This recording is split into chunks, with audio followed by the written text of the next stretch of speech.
معنا نهج حياة جئنا تبصرة عن كل ضلال أعددنا بضع رسالات تحمل نورا للأجيال.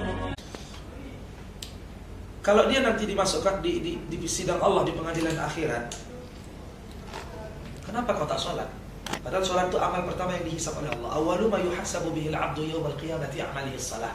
Amalan pertama kali, kata Nabi, amal soleh pertama kali yang akan Allah hisab di hari kiamat bukan haji, bukan sedekah, bukan zakat, bukan birrul walidain, bukan as-salah, sholat.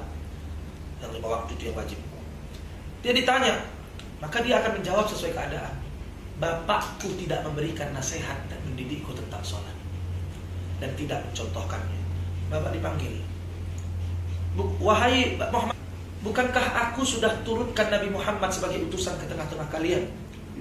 Nabi Muhammad bersabda, muru auladakum bisalah, ajarkan anak-anakmu sholat umur 9 tahun, umur 7 tahun, dan pukullah mereka, tempeleng mereka kalau umur 10 tahun nggak mau sholat. Bukankah Nabi sudah bersabda kayak gitu? Kenapa nggak kau amalkan?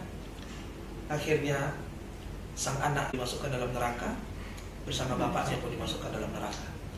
Karena hidup kita sementara, bapak nggak seterusnya begini. Bapak akan mengalami masa bapak akan sakit. Bapak akan mengalami masa di mana bapak akan disempitkan oleh Allah. Maka tabung amal sejak dini.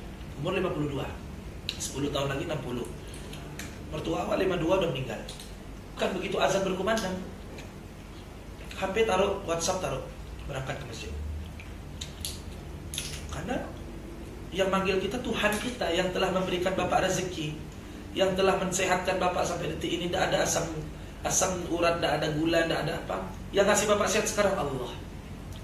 Yang ngasih paku sampai 54 Allah. Yang ngasih istri cantik soleha Allah. Yang ngasih anak soleh soleha Allah. Maka kalau kita jauh dari Allah, sia-sia. Sia-sia. Yang berangkatkan bapak ke Baitullah Al-Haram sehingga bapak menginjakkan kaki yang penuh dosa itu ke tanah suci. Dan bapak langsung melihat betapa mulianya rumah Allah Ka'bah. Dan bapak bisa mencium, bapak bisa sholat di Raudhah min Riyadil Jannah di Nabawi. Bapak bisa melihat mimbarnya Nabi. Yang memberangkatkan bapak bukanlah uang bapak, bukanlah pesawat, tapi Allah. Bisa mencium Hajar Aswad juga. Sampai bisa cium Hajar Aswad itu kan karunia, nggak semua orang bisa.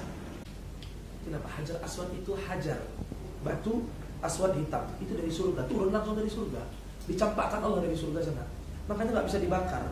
Nggak bisa dibakar, nggak bisa diapa. Begitulah dari awal turunnya sampai ditampung oleh para nabi dulu, terus diletakkan di lawan Hijri Ismail. Jadi di Rukun Yamani, dekat Rukun Yamani itu namanya Hajarul Aswad. Nah, ditaruh di situ, wangi luar biasa. Wanginya itu ya wanginya surga. Nah itu, jadi kita sama Allah. Jangan pernah lupakan Allah, Pak. Karena kita hidup sementara. Nanti kalau bapak dipanggil Allah, berhadapan dengan maut, istri anak pasti ditinggal. Harta, ruko-ruko itu, mobil mewah itu ditinggal. Masa apa yang akan menemani kita dalam kubur? Hanya iman dan amal soleh. Ustaz Mahir Otwili ulangi ya. Hanya iman, keimanan kita dengan kepada Allah, wa amalus solihat, dan amal soleh. Amal soleh itu dilah. Bapak lagi sehat, lagi lapang, ada orang apa, bapak kasih makan. Gak usah pakai batas. Berbuat baik itu memang gak perlu pakai batas. Gak usah, udahlah karena dia udah enggak. Dan gak perlu berharap orang balas kebaikan kita.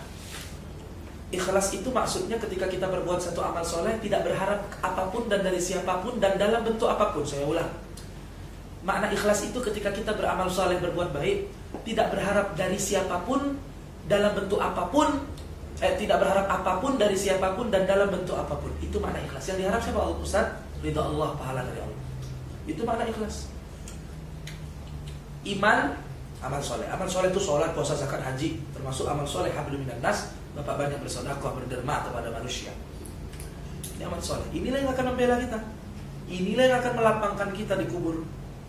Bentar kita, bapak ibu, kulit putih bakal jadi tanah, dimakan sama cacing belatung. Bapak yang kita cintai selama hidup tinggal.